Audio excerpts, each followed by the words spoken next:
you'll probably spend like a whole night working on it, and it'll probably be so bad, and you'll probably cry, but it's okay, it happens. Yeah. Yeah, I remember just like an experience. I remember in my internship, my mentor, I remember I have like 2 weeks before I have to return to Puerto Rico, and she told me, okay, we have to finish your research and you have to collect all this data about your plans, about your high plans. And I was like, okay, I will do it. And then I have like, I don't know, maybe 30 papers with all of data about my plans, and I was like, how I manage this. I think more of the field research experience, sometimes they just give us like, oh, you have to do this because you are the researcher. But there are sometimes those frightening moments that you're like, oh, this is too much responsibility for me. So yeah, I completely get you, Tanya. I have another question, but it's more for Cesar.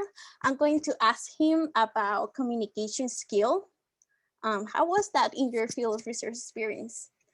For my research experience, it was very important, just because I feel like REUs, or I don't know, yeah, REUs are very like, you're kind of independent. You work kind of with your advisor, and those are kind of people you talk to with a couple of grad students. And so my field research experience is I managed a grid where I trapped a bunch of squirrels and collected a bunch of data, but it was me and like several other techs, and so it's kind of like a big collaboration of like me managing and also just communicating like, oh, these are things we should do. What did you learn today about the squirrel that lives all the way at the other side of the grid, and how are we going to like change our trapping efforts based on that? Even like across grids, kind of communicating and kind of just keeping up to date with each other. And so communication, like teamwork per se, was very important to like my field work, and taught me kind of how to like manage time and also manage like just like priorities, and just like really setting them in stone when it comes to like research and what needs to get done in a timely manner. And yeah, that's what I would say. Yeah, I have a follow-up question to that. So since today we're, really talking about like how diversity affects how you develop skills. So you mentioned communication skills, and I always say it's like the central skill that you need as a scientist. So if you don't know how to communicate your science or with your colleagues, you can't really do the experiments. So I wanted to ask you, as a diverse student, how was it difficult for you to get those skills, like talking to your colleagues, do those teamwork aspects of things, and then also like sharing your science? Was it difficult for you to train in that aspect? That's a great question. I think the environment I was in was very, very supportive, and so I came in at that point. I never worked a field position before, and this field job was like pretty intense. It was 6 days on, like 60, 70 hours a week, and so it was a team of like undergrads, PhD students, and postdocs, and PIs would float in every now and then. And so the environment was very supportive and helped me like nurture those skills that were there, but kind of make them a little bit more evident and stronger.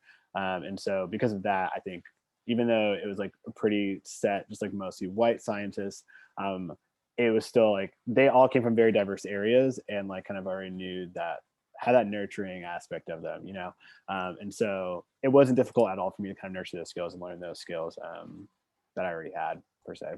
Yeah. Well, that's great. Thank you for that answer, because I was like, I needed to ask that question. All right. So let's move on to the next theme, and I'll turn it back on to Ahenia. All right. So we're going to be talking about program-specific skills learned in field research experience. So this is basically going to be about like those specific skills that you've learned in a research experience, like something that you don't see in other research experience. Like I guess like if you're working with like as in the picture with plants, maybe like testing the pH of the soil or anything regarding that. So, okay, the question is going to be again to Caesar, because I remember you talking about doing grids and everything.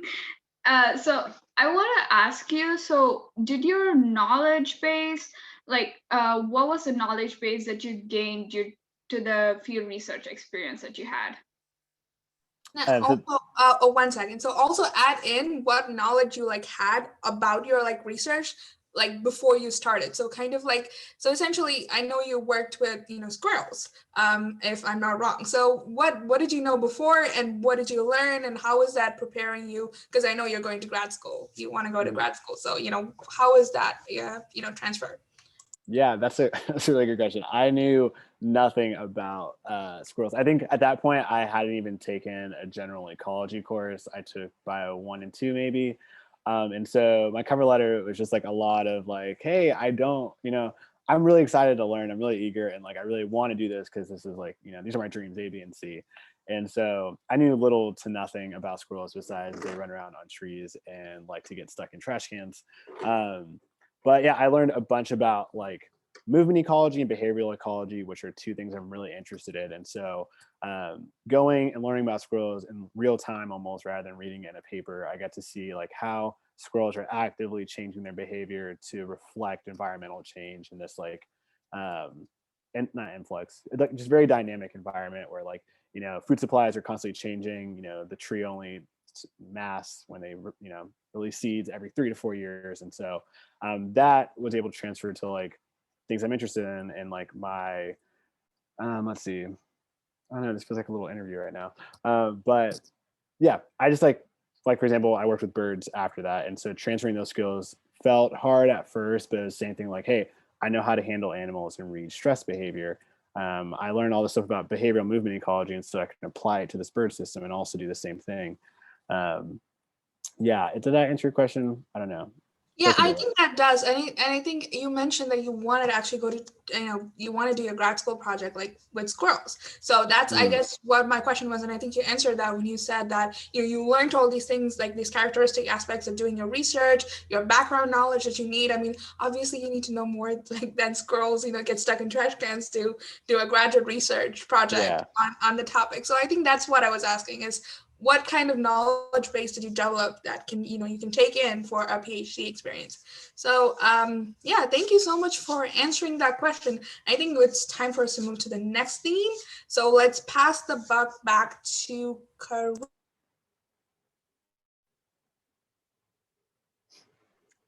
Okay, now we're going to talk about, yes, diversity. My first question is going to be to Tanya because she's an international student. And I want to know, Tanya, how was your experience in your field research experience being an international student? How was your experience with your mentor? And yeah. Yeah, I think I had a really great mentor and also like a good community because I think most of us here are part of the SEED program. And my first research experience was the SPUR Fellowship, which is through the SEED program. And that's where I met Jeremy too. And I think in the leadership meeting, I met Karina. I met Karina too that summer over video call. So I had great mentors who wanted me to excel in my field. I remember us having weekly meetings and our mentor used to, because I was very new to research. So like my mentor would literally sit with us and talk to us about what research is, how research works in like academia, what are the good research techniques, like what should you be doing. We also had like presentations to do to improve our presentation skills. So we like do our presentations and then he would actually give us like few constructive criticisms based on our presentations. And it was a very supportive environment. I definitely enjoyed it. I think one of my really good mentors right now is in my college who I worked with over the past summer. And he's become more than like an academic mentor where he's become almost like a family to me because this past summer, like because of COVID and everything, I was stuck here and like he was guiding me with my research, but also like apart from research, he was making sure like I was okay mentally and making sure like I was feeding myself and everything. So I was very fortunate to have great mentors. And I think mentors and community is very important because as an international student and as a woman of color, I do face a lot of challenges. And when I do face such challenges, I usually go to my community and then I go like rant to Jeremy or whatever. And he's always there listening to me and we're always there supporting each other. So yeah, I had a really good experience. Yeah, I mean, mentors, I think are one of the, and like you can see the picture is actually, I think from our last meeting of 2020, they insisted on putting it on here. But so I think mentors are pivotal, especially as you said, as an international student, you're kind of here by yourself. Most likely you need to come across like a lot of people, especially during a pandemic. That actually brings me to my follow-up question for Tanya, and actually any of the panelists can answer this. Did any of you, I know Tanya, you mentioned that you were like, having mentorship during the pandemic. So was that virtual? And if it was, how does a virtual field experience work? If any of you can answer. So let's start with Tanya, and then we'll kind of go around and see what ideas you guys have about virtual field experiences, because that's hard.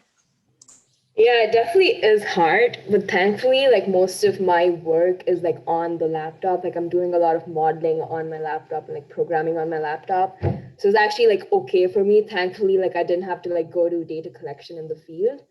But like the virtual mentorship was actually like a little weird because we were used to like meeting in person. Like my mentor used to always have me over for like coffee or for dinner. So like the virtual mentorship was a little different for me, but I guess I got used to it over time because we're all doing Zoom all the time. But I think it was just like the transition from like offline to like an online platform. Apart from that, like the mentorship has remained the same. He's still like there for me all the time. My mentor is like, he's always there for me over email. Like I can just contact him over email and he'll probably like reply to me in 5 minutes. So yeah. Yeah. So thanks, Tanya. Cesar, did you have anything to say?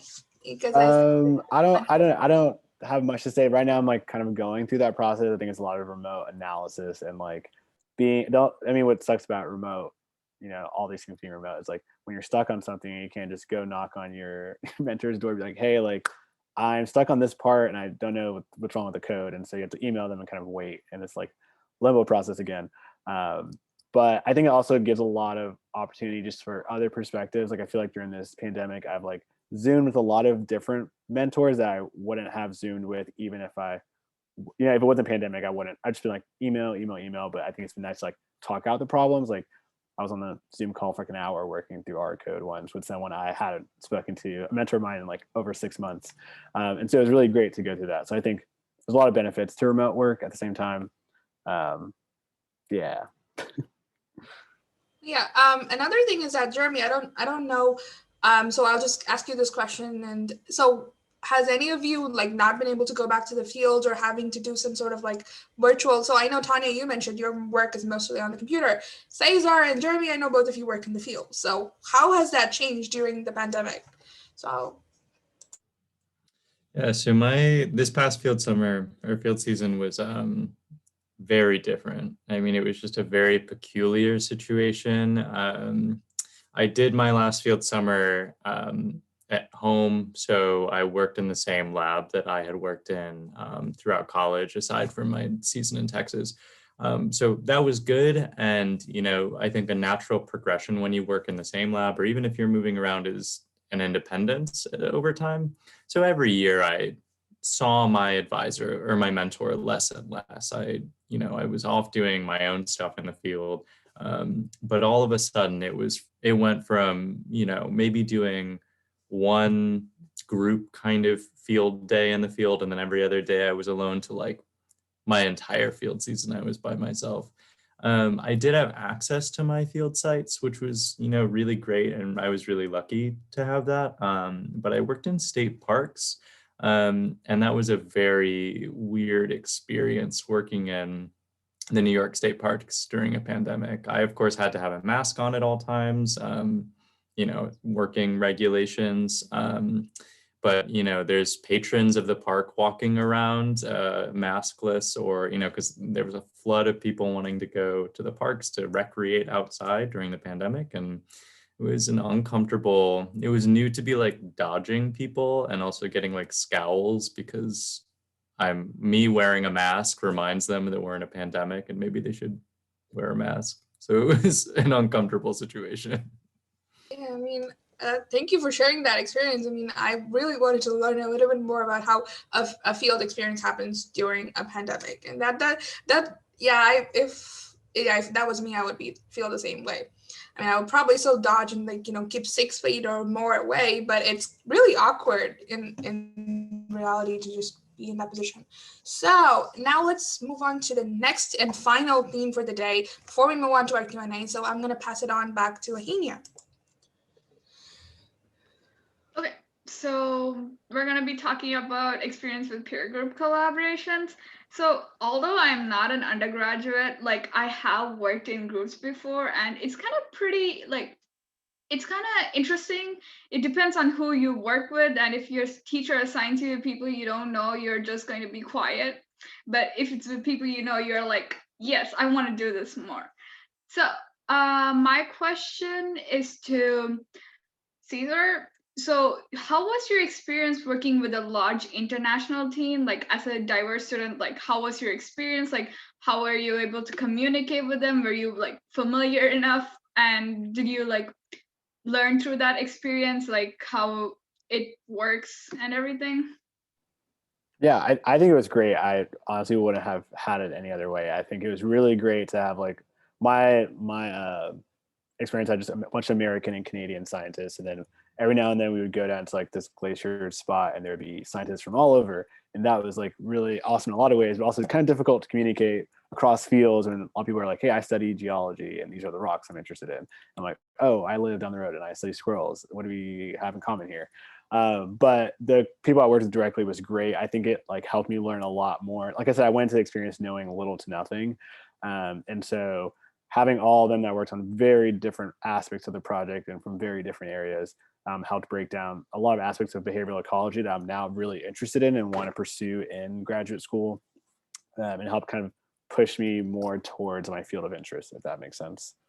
Yeah, so I would like to know, so since you met and talked with a lot of different people, did it like help you expand your knowledge base, or did it like help you gain more skills, and did it also like help you be like, this is interesting, I want to learn more about this?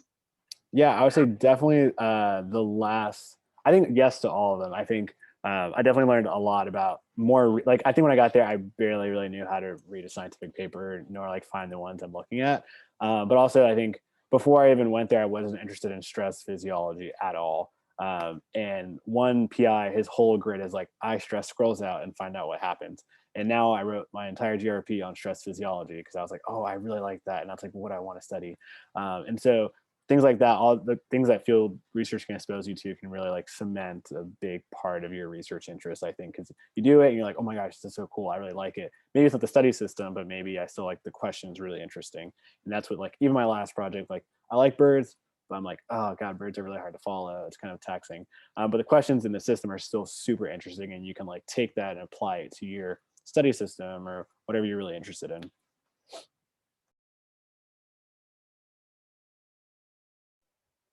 I actually have a follow-up question. I'm not sure, Ahini, if you have another question for another panelist. Nope. Oh, you don't have a question, so then I can go ahead and ask my question. All right, so since we're talking about peer group collaborations, I know, Cesar, you talked about an international team, which is interesting that you had such a good experience with an international team, because usually it doesn't go that nicely. So what I wanted to ask is, when it comes to peer groups, how involved was your mentor? So, students can come together, do a project within the lab. Mentors, were they hands-off, hands-on within the peer group? And also, were there any conflicts? Had any of you experienced a conflict within your peer group? I know, Jeremy, you seem like you had a conflict. So would you like to talk about, if not even just you, but somebody in your lab just didn't get along? Teamwork is a big thing, and it doesn't really happen a lot. So whoever wants to go first, Cesar, do you want to go first? Yeah, I can go kind of quick. I think my mentor, like the direct supervisor there, was very hands-on, which helped a lot because I had a lot of questions about a lot of things. And the PI that hired me was mix of hands-off and hands-off, more like, hey, I'm a hand, an arm length away. If you need me, you can really reach me.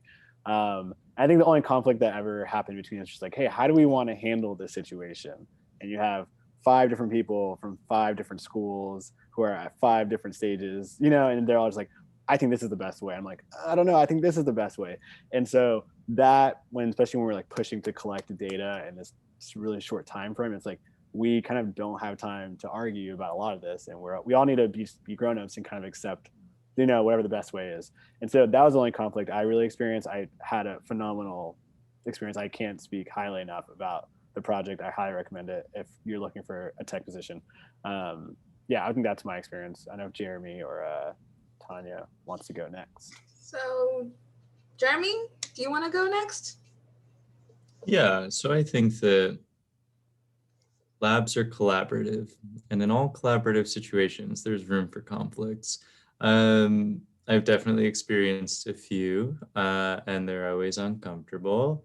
But I think that like the most important aspect of like dealing with those conflicts has been knowing what you can handle in the moment with someone and what you hopefully can handle by going to your mentor or the PI or whoever's in charge. And I think that ideally, if you're uncomfortable in a situation with another member of the lab, you can go to the PI and confide in them.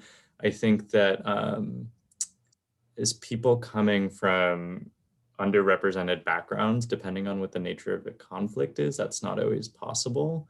I've been really lucky that I have had conflicts come up that in nature that involved my identity as a queer person. And I was really grateful that I had a mentor who I could chat with about those conflicts and who would, take appropriate and assertive action to resolve those conflicts. But they can be sticky, and it does require you to make decisions about, can I trust my mentor in this situation? Do I need to like open up about things that I haven't talked to my mentor about previously, and how will they respond? So they can be really tricky. And I think that it's worth thinking about before even a conflict arises. Like, is this mentor that I'm working with someone that I can trust if something comes up? Or are there other outlets?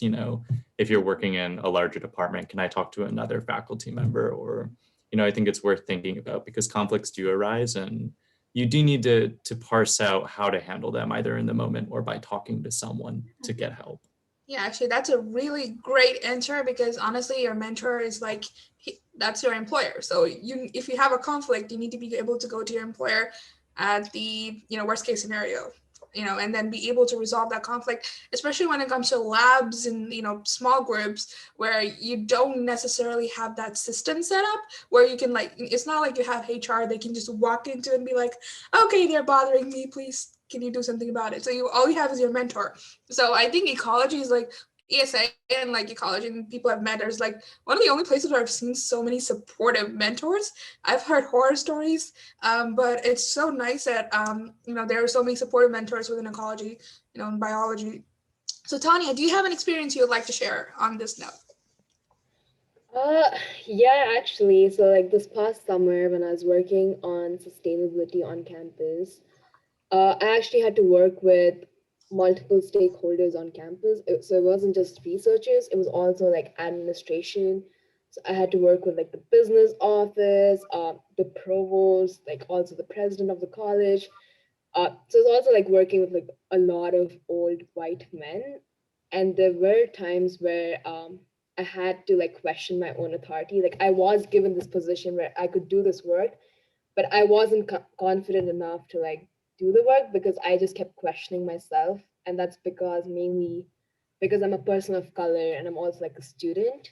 So I think I'd like to reiterate that having good mentors here is very important, because what I ended up doing was I went to my mentor and I talked to him about what I was feeling, and he was very supportive. He was very empathetic. He understood how I felt and um, why I felt that way, and he ended up helping me and figuring out a way in which I could probably like have a conversation with these other stakeholders. So yeah, having great mentors or like a community is very important. Yeah, and I definitely agree. And we were talking about disabilities earlier, but another thing that most people kind of like ignore is like mental health. People have different, so some people might have anxiety. I have anxiety. I have severe anxiety, and I know I find it hard in situations. I know I don't look like an introvert, but I'm both. So for me, when it comes to a tricky situation, I am not confrontational. So I don't like to confront it at the moment. I try to like kind of push it away for like a later time. Like I don't have to worry about this right now, maybe. So I'm not the person that like speaks out at the moment. So that can be really challenging, especially when you're trying to address a problem for an experiment at the moment. And I honestly always tell people, anybody that I mentor, I always tell them, conversation is a two-way street. You need it, just try to understand as best as you can, especially when it comes to research. I always say go the logic and facts route. If that doesn't work out, then you might consider changing your mentor, because if they don't respond to logic and facts, especially when it comes to like conflicts about research questions and like approaches to your project, especially when that has like high stakes for you, like, you know, either to publish or whatever. So just make sure you guys have a good mentor that can support you and also can consider your mental health and feelings, because overworking happens way too much in research and academia. And hopefully I see that change sometime soon. But, you know, having good mentors is a really important thing. So we're coming to an end with our panel session, and we're going to move on now to the Q&A. So if anyone in the audience has a question for one of our panelists or for the host, please feel free to put it in the chat, and then we will get to that part of the session. And of course, if you don't feel like you want to be recorded, you can remain with your video off. So that was a great conversation. I really enjoyed it. All right. Actually, I'm just going to stop sharing because then I can. All right. So, well, till we, I guess, get questions, let's just talk about some other things we might have missed in this conversation. So we talked about mentors. We talked about, you know, colleagues. What else?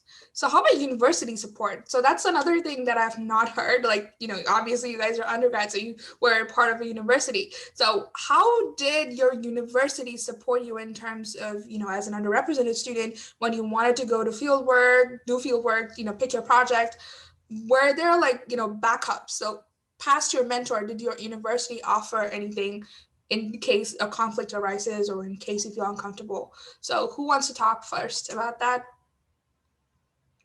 Just unmute yourself, whoever wants to go first. I can talk. I think that it's good to mention that like there are institutions apart from just your mentor and the lab you're working in, or that are like hierarchical in some sense. So there's the university. A lot of the work that I did was also in conjunction with the state park system. So it's a lot of people that you end up working with, and there's a lot of factors going into the social arrangements of your research. I was really lucky that my undergraduate institution, the department that I was in, was full of people I could talk to. So, I mean, there were times when I, you know, butted heads with, or was just like, you know, stressed out with my mentor, you know, as happens in mentor-mentee relationships. So I knew that I could walk down the hall and talk to another professor that I really trusted. Also, even outside of my department, I think it's helpful. So I think that accumulating people that you can confide in is helpful for those situations, and, you know, not putting all your eggs in one basket. So kind of diversifying your network a little bit, so that if I'm just like fed up with my home institution, you know, like no one is safe from my annoyance that day, it's nice to have someone at another institution I can call up and confide in if I'm having issues. So I think that that's really helpful to have this broader network of people. Yeah, that's actually really a great response. And I find that it's sometimes lacking in terms, especially when it comes to like mental health concerns. People who actually want to go and talk to someone, they often find themselves in the spot where they don't have people. So, I mean, at least you had a department where you could like walk down the hall, like you said. I studied in a community college for the first couple of years of my undergrad. And at that point, of course, there was times when I didn't agree with my research group. There was times when I didn't want to look at your faces, but I had the opportunity where I could go down to the Honors Institute or someplace and just chat with somebody else. So Cesar, did you want to say something to this conversation? Nope. I think Jeremy did a great job. I think I would reiterate his point on just kind of putting your eggs in more than one basket when it comes to mentors. I think it's very important because, I mean, like relatively recently to my college career, like same thing happened where I think like a mentor of mine was just like it's hard to deal with them, and like professionally everyone else I knew them, and so it just felt weird like talking about it to other people who knew them professionally. And so mentors outside of the institution are also very important, kind of like what Jeremy said. So I think that's a really great point that he made. Yeah. So thank you. The other question I wanted to ask is more of like your experience before you started your field, research program. And I know a lot of you said that you didn't have much of a background knowledge before you actually entered the field. So I guess this more ties into like your diverse background. So do you think you could have done something more than what other students could have done? So like when you entered in your peer group, did you feel like you were like the only person who didn't have the same background or experience like other people in your lab, or did you feel like you were in the same level? So whoever wants to go first. Tanya, do you want to go first for this one? Sure, yeah. That's a good question. So I think I'm like in a unique position because I did start research very early. So I came in my first semester and literally dove into like research and started doing things that I had no clue about. So I definitely did feel like I had more restrictions, especially as an international student. It was more difficult for me to find research experiences for me to do because as an international student, like Ajisha might know, it's difficult for you to get funding for your research. So that was like a huge limitation for me. Even for even the summer after my freshman year, I literally just applied to one fellowship because I couldn't find any other fellowships that gave me funding for me to be able to do research. So that was like a big limitation for me. So if you're an international student and want to know more about fellowships, like please contact me. Now I have like a huge list of fellowships that I can apply to. Um, but yeah, apart from that, I think I was doing pretty good because I was doing good in my classes. I was trying to reach out to people, trying to gain as many skills as possible. But I think the funding part was a huge limitation for me. Yeah, and as a fellow international student, I can agree because I did most of my undergraduate research experiences for free. I mean, the work that I did with ESA, I got like a almost $12,000 scholarship to study and live in DC. That's the only way I could have done that because there was no way I was going to be able to pay because most of the work that I did was voluntary. And like part of like a class, I was an RA that's through an institutional class. But yeah, so funding is difficult, but at least now I don't have to worry about it. My funding for next 5 years is going to be fully funded. So I'm just happy about that. So, Cesar, so do you want to add to that and talk about what your experience was? Yeah, I can add to that. I think so. Before I did my field research experience, I held two research positions prior to that, and so it felt like I was, experienced in that way. But as soon as you get there, you kind of realize. I think you get this going throughout science. You learn that like this much, and everyone else knows this much.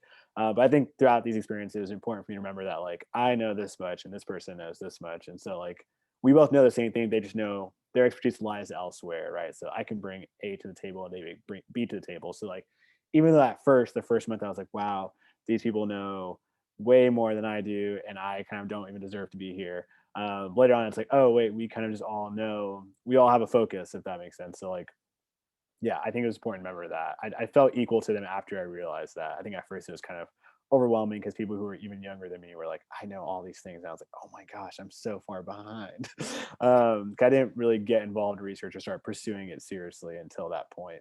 So I think it's important to memorize that. Just like even now, I still feel that way. Times when I meet someone, I'm like, oh, they know so much more to me, and they're the same age. But it's like, oh, we just know different things, and like we all focus on different things.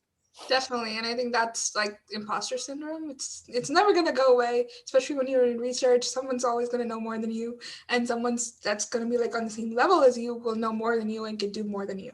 So I think that's just a good mentality to have. Is just to like know that you know your stuff and they know their stuff. Those two don't necessarily have to be the same thing. So Yeah.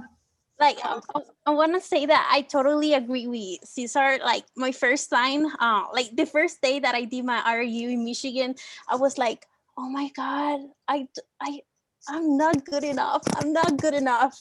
And I stayed like that for 2 weeks until my mentor was like, okay, you got the opportunity, you got this, and you can do it.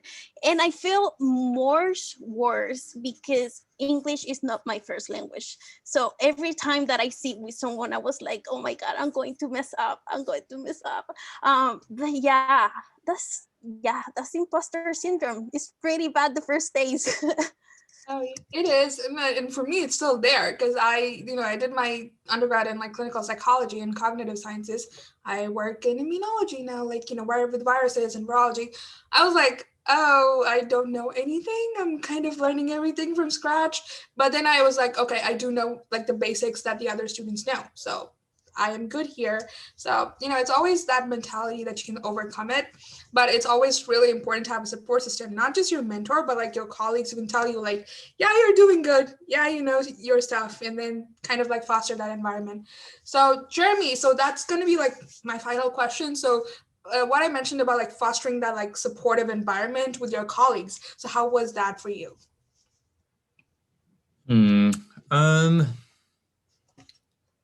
I think that it was, I think that the types of dynamics that you have with your colleagues are always going to be different by nature of like your status and their status. As Cesar was talking about, like age, like your relation to, should I know more than them or should they know more than me? And coming to this realization that everyone knows like different sets and the overlap might vary. And I think that an important lesson for me at some point was also to recognize that that applies to you and your mentor too. I think that it is perfectly okay, and hopefully you found a mentor that encourages you to learn things that they don't know. I think that sometimes it can be really hard to like sit down with yourself and be like, I know I'm right because I've studied this stuff and my mentor hasn't, like I think a good lab is one in which the mentor or the PI is encouraging all of their students to go off and like carve their own chunk of knowledge and their own chunk of skills.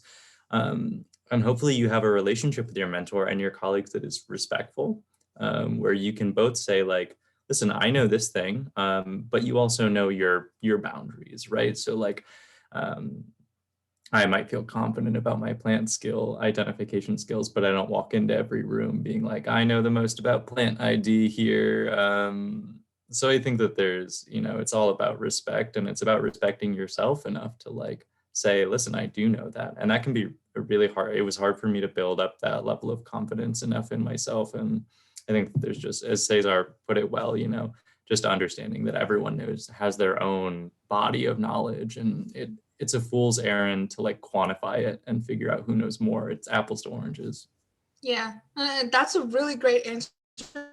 A really great way to put that, because sometimes labs often tend to be either way too much professional, like they don't really talk to you or they have their own thing to do. But I think with a collaborative environment, you need to have that respect, like that line you draw, because they're your colleagues, and of course you can be friends at the same time, but there should be a line and also a collaborative like effort that both of you take, or more people take, so that you can do function, because a lab doesn't function by itself or just by one person. You kind of all have to work together, and especially when it comes to like when you're researching a single topic, you can have your own projects, you can have your own specializations within that topic, but you're still going to be sharing a lot of information around the table. So you need to be able to share your science, because a lot of those things might overlap when you do your research. So that actually concludes our session. I think we're on time, so I'm really happy about that. So thank you so much for everybody that joined us today. And so our second webinar, so that's more going to be on employers and their perspective on what they expect their students, their newly hired entry-level job positions, what they expect them to come in with. So please, if you like this webinar and you would want to learn more about that topic, please join us. That's going to be on February 10th at 4:30 p.m. ET. So I will send out the link later on. So thank you so much. Oh, thank you, Fred. All right. So, and thank you so much, Ahinia and Karina. You guys did a fantastic job. I was so impressed. I'm so proud. All right. All right. So bye-bye. So let's end this here, and then we'll see you guys later. Bye.